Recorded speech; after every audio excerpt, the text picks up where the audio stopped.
மட்டுமல்ல, அதை தாண்டி கண்ணு, காது, மூக்கு, வாய், வயிறு என்று எல்லாம் நோன்பு வைக்க வேண்டும். தவறான வார்த்தைகளை பிரயோகிக்காத வாய் வேண்டும். தவறான பார்வையின் பக்கம் பார்வையை செலுத்தாத கண் வேண்டும். கண்ணு, காது எல்லாம் நோன்பு வைக்குமானால் அது சௌமுல் காஸ். சௌமு அகஸ்ஸில் ஹவாஸ் என்று மூணாவது ஒரு வகை சொல்லுவார்கள். ரப்பை தவிர வேறு யாரு பக்கமும் திரும்பாத வழிமார்களின் நோன்பு.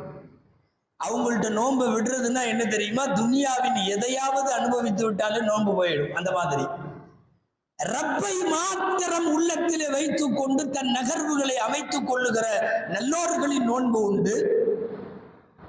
வயிறும் வாயும் மட்டுமல்ல, எல்லா அவயங்களும் நோன்பு வைக்கிற தரஜா உண்டு. கடைசி தரஜா தான் வெறும் பட்டினியும் தாகமும் ஆசையின் கட்டுப்பாடும். இப்ப